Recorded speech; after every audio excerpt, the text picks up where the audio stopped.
Hello बच्चों, let's take a given question. The question says the resulting amplitude A and the A dash and the phase of the vibration delta S is given as A cos omega t plus A by 2 cos omega t plus pi by 2 plus A by 4 cos omega t plus pi plus A by 8 cos omega t plus 3 pi by 2, that is equals to A dash cos omega t plus delta R dash and dash respectively. यानी कि हमें A dash और phase of vibration delta ढूंढना है.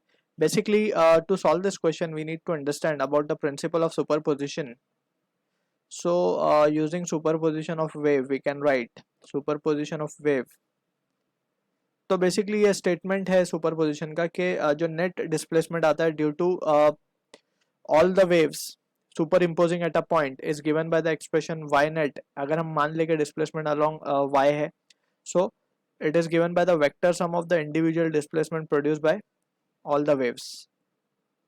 So this is what the statement or expression we need to keep in mind regarding the superposition of wave. So let's say अगर हमारे पास एक point है उस पर बहुत सारी वेव आके सुपर इम्पोज कर रही हैं, ठीक है, this is the point, and let's say there are many waves coming over here and superimposing at this point. So इस पॉइंट का जो नेट डिस्प्लेसमेंट होगा वो it is given by this expression. ठीक है, तो now we will try to analyse using this result the given question. तो हमें एक दो तीन चार वेव्स की इक्वेशंस गिवन है, चार वेव्स सुपर इम्पोज कर रही हैं at a point. So we can consider, let's suppose हम इसको हम थोड़ा सा वेक्टर डायग्राम की तरह कैसे समझने की कोशिश करेंगे तो आसान पड़ेगा. So we can say first wave का let's say it is making a zero initial angle, so it is just, and इसका amplitude है a. ठीक है ना, तो this is our x axis, let's say हम मान लेते हैं, and this is x axis and y axis. ठीक, तो यहाँ पे अगर हम देखें तो फर्स्ट में तो कोई इनिशियल फेज नहीं है, दैट मीन्स ये a है इसका एम्पलीट्यूड. सेकेंड वेव की अगर हम बात करें सो इट इज उसका angle initial phase is pi by 2, सो ये मान लेते हैं हम पाई बाय 2 है. और इसका अगर हम देखें तो एम्पलीट्यूड कितना गिवन है इसका, a बाय 2, राइट. थर्ड का अगर देखें सो इट इज हैविंग 180 का फेज इनिशियल, तो we can say this will be lying over here and it is having amplitude a by 4.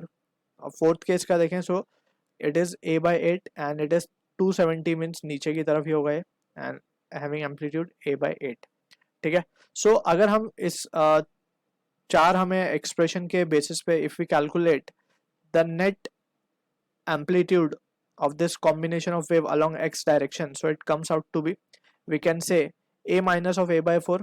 अगर राइट साइड को हम पॉजिटिव ले लें, लेफ्ट साइड नेगेटिव हो जाएगा, एंड इनटू आई कैप. ठीक है, so this result comes out to be 3 by 4 i cap. ठीक, सिमिलरली ए वाई की अगर हम बात करें so it will be a by 2, ऊपर वाले को पॉजिटिव ले लें, नीचे वाला नेगेटिव हो जाएगा, minus a by j cap. तो ये रिजल्ट आएगा हमारे पास 6 by 16, that is 3 by 8 j cap. ठीक है, तो हमें ax और ay मिल गया, यानी कि we can show this with this diagram. ये हमारे पास आ गया 3 by 4 आई कैप. ठीक है, एन इंटू ए भी है यहाँ पे, we forgot to write it, so ये आएगा a. ठीक है, 3 by 4 a आई कैप, और ये आ गया हमारे पास 3 by 8 a j कैप. ठीक, इन दोनों का अगर हम रिजल्टेंट देखेंगे तो by vector we can say resultant will be somewhere over here. ठीक है, resultant amplitude will be a dash. अब a डैश का अगर हम वैल्यू देखें so it will be just mod निकालना होगा हमें इसका. So we can say mod जब निकालेंगे तो इसका आ जाएगा 3 by 4 का स्क्वायर प्लस 3 by 8 a भी है साथ में square, right. So furthermore we can say, यहाँ से हम देख सकते हैं कि 9, तो ये 3a तो बाहर ऐसे आ जाएगा, एंड नीचे से 16, और ये तो 4 इंटू 4 इसका, और वी कैन से 64 इंटू 4,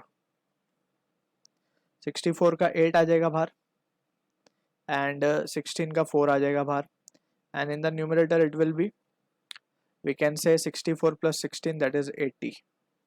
So further simplification में we can say this value can be now written as 3a into, इसको लिख सकते हैं 4√5 divided by 4 into 8, so 4 cancel,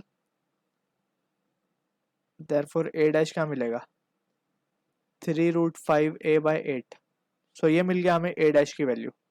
अब हमें चाहिए delta which is this value, right. जो net we can say phase आया है of the final value, it is delta over here. ठीक है. तो इस डेल्टा की वैल्यू को अगर हम ध्यान से देखें, so from the figure we can say therefore tan of delta can be written as opposite, that is 3/8a,